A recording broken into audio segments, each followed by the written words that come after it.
عمر صاحب خود اس نے جب نماز کرائی تو وہ بدعت ہے. ملاحظہ فرمائیے کتاب صحیح بخاری ہے, شعب در احیاء تراث العربی 2001 میں چھپی ہے, یہاں پہ کتاب صلاۃ التراویح, صلاۃ التراویح کا کتاب. اور عمر نعم البدعۃ هذه, عمر نے کہا یہ تو بہترین بدعت ہے. اس نے خود اس اعتراف کیا کہ بدعت ہے, اس نے خود کہا یہ بہترین بدعت ہے. یہاں پر یہ جملہ عمر کا نعم البدعۃ هذه, یہ واضح طور پر یہ اس بات کا اقرار ہے کہ رسول اللہ صلی اللہ علیہ وآلہ وسلم نے نماز تراویح نہ پڑھایا ہے اور نہ اس کا حکم دیا ہے.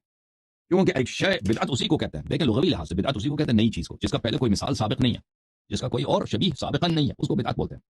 اور شریعت میں بدعت ہوا ہے جس جو اللہ کا حکم نہیں ہے اس میں آپ چینجز لائیں. تو اس جماعت پر کیا کہتے ہیں عمر نے لغوی لحاظ سے بدعت لیا, مراد لیا.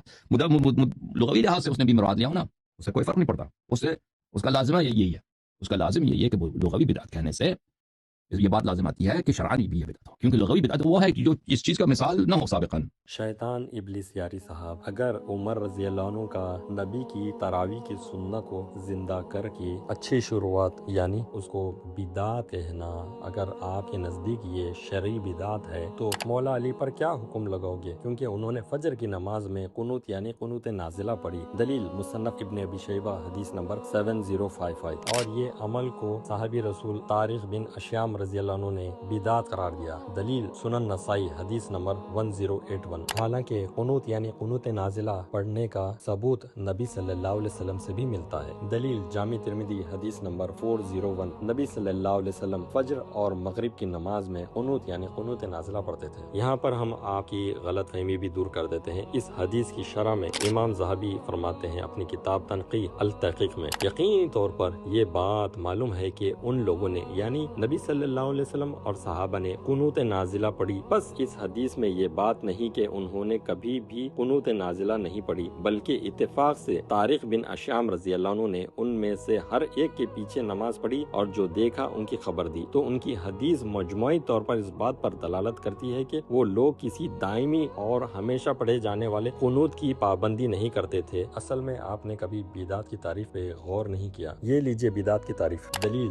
صحیح بخاری حدیث نمبر 2697, نبی صلی اللہ علیہ وسلم نے فرمایا جو ہمارے حکم میں بدعت ایجاد کرے گا جو اس میں سے نہیں وہ رد کی جائے گی. کیا تراویح یعنی قیام اللیل کروانے کا حکم نبی صلی اللہ علیہ وسلم سے نہیں ملتا؟ بالکل ملتا ہے. صحیح بخاری حدیث نمبر 2008, نبی صلی اللہ علیہ وسلم ارشاد فرماتے ہیں جو شخص بھی اس رمضان کے مہینے میں ایمان اور نیت و اجر ثواب کے ساتھ قیام کرتا ہے اس کے پچھلے گناہ معاف کر دیے جاتے ہیں. اور نبی صلی اللہ علیہ وسلم نے رمضان کا قیام اللیل کی شکل میں کروایا. دلیل جامع ترمذی حدیث نمبر 806. اور تراویح یعنی قیام اللیل کا اہتمام نبی صلی اللہ علیہ وسلم نے بجماعت مسجد میں کروایا, اور اس میں نبی صلی اللہ علیہ وسلم نے رمضان کی 27ویں رات میں اپنے گھر والوں کو اور اپنے ازواج کو بھی جوڑ لیا نماز میں اور ان کو بھی بجماعت نماز پڑھوائی. دلیل سنن نسائی حدیث نمبر 1606. پیغمبر صلی اللہ علیہ وسلم نے لوگوں کو نہیں جمع کرتے تھے نماز کے لیے, تم کیوں,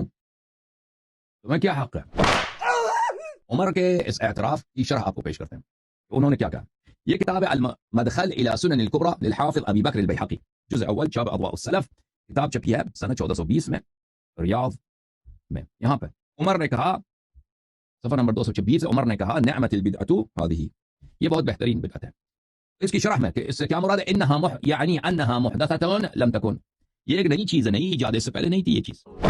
ابلیس یاری صاحب, آپ نے امام بہقی کو بخاری کا شرح قرار دیا. وہ عمر رضی اللہ عنہ کا نبی کی تراویح والی سنت کو زندہ کر کے بدعت کہنے پر دوسری جگہ کیا فرماتے ہیں؟ دلیل سنن الصغیر بہقی, امام بہقی نے فرمایا بلکہ ایک نئی چیز تھی جو خیر تھی اور جس کی اصل سنت میں موجود تھی. اور بخاری کے شرح حافظ ابن رجب رحمت اللہ علیہ فرماتے ہیں بس یہ تو صرف لغوی بدعت کے بارے میں ہے, شرعی بدعت کے بارے میں نہیں. دلیل جامع العلوم. تیسری دلیل علامہ ابن ابی العزار فرماتے ہیں اور نماز تراویح بدعت شرعی نہیں ہے اگرچہ لغوی بدعت ہے. بنا پس منظر دیکھے اگر آپ پھر بھی ضد پر اڑے ہو اور یہ کہتے ہو لفظ بدعت یعنی گمراہی کا راستہ یعنی شرعی بدعت ہی قرار لیا جائے گا تو آپ اس کا کیا جواب دو گے؟ اللہ سبحانہ تعالیٰ فرماتا ہے سورہ بقرہ آیت نمبر 117, اللہ نے زمین اور آسمان کی بدعت کی عقل مند لوگوں کے لیے اشارہ ہی کافی ہے.